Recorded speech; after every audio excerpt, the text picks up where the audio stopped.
اللہ کے نبی صلی اللہ علیہ وسلم نے فرمایا کہ کوئی شخص اپنی اعمال کی بنیاد پر جنت میں نہیں جا سکتا۔ صحابہ رضوان اللہ اجمعین نے بڑا حیرت سے پوچھا، ہے اللہ کے نبی کیا آپ بھی نہیں؟ تو آپ صلی اللہ علیہ وسلم نے کہا ہاں میں بھی نہیں، جب تک کہ اللہ کی رحمت شامل حال نہ ہو۔ اللہ تعالیٰ کی رحمت اور اس کی شفقت کی وجہ سے انسان جنت میں جائے گا۔ اس حدیث سے یہ معلوم ہوتا ہے کہ انسان کو کبھی تقوی کا بھی گھمنڈ نہیں کرنا چاہیے، کیونکہ انسان کس طریقے سے، کس نیت سے، کیسے اعمال کر رہا ہے یہ صرف اللہ تعالیٰ جانتا ہے۔ اس کے اعمال کیسے ہیں، چاہے انسان کی نیکیاں کتنی ہی زیادہ کیوں نہ ہوں، وہ جنت میں داخل نہیں ہو سکتا جب تک کہ اللہ تعالیٰ کی رحمت اسے حاصل نہ ہو جائے۔ اللہ کے نبی صلی اللہ علیہ وسلم کی ایک حدیث تو یہ ہے کہ قیامت کے دن کچھ لوگ ایسے ہوں گے جو پہاڑوں کے برابر نیکیاں لے کر جائیں گے، اور اللہ تعالیٰ انہیں زیرو سے ملٹیپلائی کر دے گا۔ اس کا ریزن یہ ہوگا کہ اس نے کسی کا دل دکھایا ہوگا، کسی کو مارا ہوگا، کسی کی دل آزاری کی ہوگی، کسی کو تکلیف پہنچائی ہوگی، تو ایسے شخص کی ساری نیکیاں اللہ تعالیٰ برباد کر دے گا، زیرو سے ملٹیپلائی کر دے گا، ان کی کوئی اہمیت اور کوئی وزن قیامت کے دن نہیں ہوگا۔ تو انسان کو ہمیشہ اپنے حسن اخلاق کو بہتر بنانے کی ضرورت ہے، اپنے اخلاق کو حسن دینے کی ضرورت ہے۔ اچھے اخلاق والے اللہ تعالیٰ کے ہاں بہت محبوب ہیں۔ اللہ کے نبی صلی اللہ علیہ وسلم کی حدیث ہے کہ تم میں سب سے اچھے وہ ہیں جن کے اخلاق سب سے اچھے ہیں۔ تو معلوم ہونا چاہیے کہ انسان کو ہمیشہ اپنے اخلاق بہتر بنانے کی کوشش کرنا چاہیے۔ کوشش کرے کبھی تمہاری ذات سے کسی کو تکلیف نہ پہنچے، کسی کی دل آزاری نہ ہو، کسی کو جو ہے آپ کی ذات سے ایسی چوٹ نہ پہنچے کہ پھر وہ اسے بھلا نہ پائے اور پھر اس کا خمیازہ تمہیں قیامت کے دن بھگتنا پڑے۔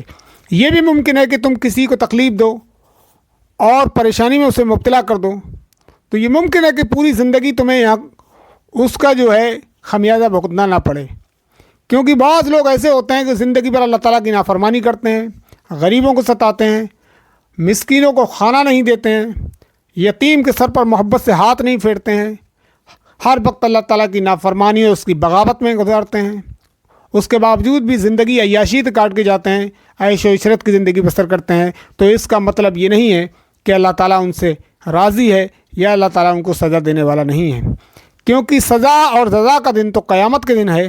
اللہ تعالیٰ نے سورہ فاتحہ میں کہا ہے مالک یوم الدین، یعنی کہ میں قیامت کے دن کا مالک ہوں۔ اللہ قیامت کے دن کا مالک ہے، اللہ تو دنیا کا بھی مالک ہے، لیکن جزا اور سزا کا دن وہ قیامت کا دن ہوگا۔ اس دن انصاف ہوگا، اس دن بادشاہی صرف اللہ تعالیٰ کی ہوگی۔ اللہ تعالیٰ قیامت کے دن کہے گا کہ کہاں ہے وہ لوگ جو دنیا پر بادشاہ بنتے تھے، آج بادشاہی صرف اور صرف میری ہے۔ حدیث میں آتا ہے کہ نبی اکرم صلی اللہ علیہ وسلم فرمایا کہ انسان جب تک ان 5 سوالوں کے جواب نہ دے لے وہ اپنی جگہ سے ذرا بھی جنبش نہیں کر سکتا، ہٹ نہیں سکتا۔ وہ 5 سوال کیا ہوں گے؟ وہ 5 سوال یہ ہوں گے کہ اللہ تعالیٰ کہے گا کہ میں نے تجھے جو زندگی دی تھی وہ تو نے کہاں گزاری، میں نے تجھے جو مال دیا تھا وہ تو نے کہاں خرچ کیا اور اس کو کہاں سے کمایا، میں نے جو علم دیا تھا اس پر تو نے کہاں تک عمل کیا۔ اور ایک سوال اللہ تعالیٰ جو فرداً ہر انسان سے پوچھے گا کہ میں نے تجھے جو جوانی دی تھی وہ تو نے کہاں گزاری۔ انسان کی زندگی کا گولڈن پیریڈ اس کی جوانی ہوتی ہے، اور جوانی ہر انسان کو محبوب ہوتی ہے۔ تو اللہ کے نبی صلی اللہ علیہ وسلم فرمایا کہ اللہ کی راہ میں اپنی وہ چیز خرچ کرو جو تمہیں سب سے زیادہ عزیز ہے۔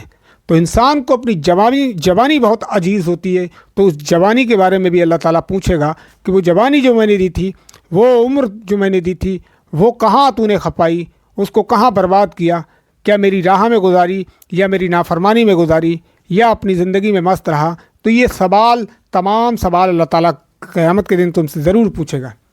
اور ایک حدیث تو آپ کو حیرت میں ڈال دے گی۔ اللہ کے نبی صلی اللہ علیہ وسلم فرمایا کہ قیامت کے دن کچھ لوگ ایسے ہوں گے جو اللہ کی عدالت میں آئیں گے، ان میں سے ایک شہید ہوگا، ان میں سے ایک مالدار ہوگا، ان میں سے ایک عالم ہوگا۔ یہ 3 وہ لوگ ہوں گے جن کو اللہ قیامت کے دن اپنی عدالت میں پیش کرے گا اور اپنی عدالت میں بلائے گا، اور سب سے پہلے اس عالم سے پوچھے گا کہ میں نے تجھے جو علم دیا تھا اس پر تو نے کہاں تک عمل کیا؟ تو وہ عالم کہے گا کہ اللہ تعالیٰ میں نے کوئی ایسا موقع نہیں چھوڑا کہ لوگوں کو تیری دین کی بات نہیں بتائی، اور میں نے علم دین سیکھا۔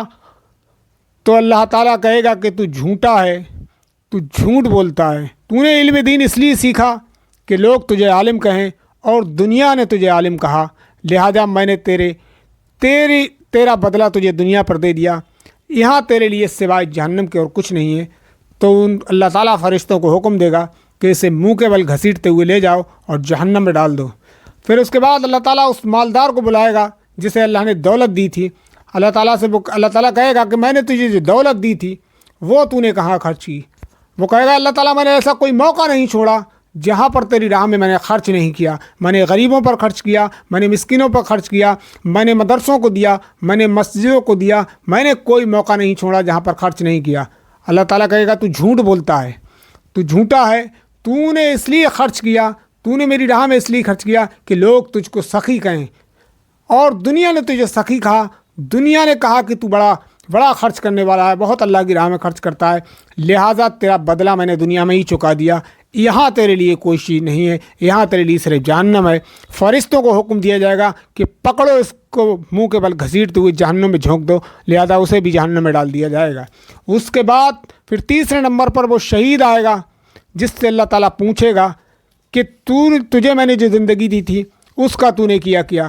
وہ کہے گا اللہ تعالیٰ جان سے زیادہ عزیز چیز کیا ہوتی ہے، وہ میں نے تیری راہ میں لگا دی، اور میں کیا کرتا؟ اللہ کہے گا تو جھوٹا ہے، تو نے جہاد اس لیے کیا، تو شہید اس لیے ہوا کہ لوگ تجھے جو ہے بہادر کہیں اور تجھے لوگ شہید کہیں۔ تو دنیا نے تجھے بہادر بھی کہا اور تجھے شہید بھی کیا، لہٰذا یہاں تیرے لیے سوائے جہنم کے اور کچھ نہیں ہے، اسے بھی جہنم میں جھونک دیا جائے گا۔ ان احادیث سے جب ہم ان احادیث کا ڈیپلی مطالعہ کرتے ہیں، ان کو ہم اسٹڈی کرتے ہیں، ان کو مطالعہ جب کرتے ہیں تو ہم کو پتہ چلتا ہے کہ اللہ تعالیٰ کے یہاں صرف اور صرف وہی عمل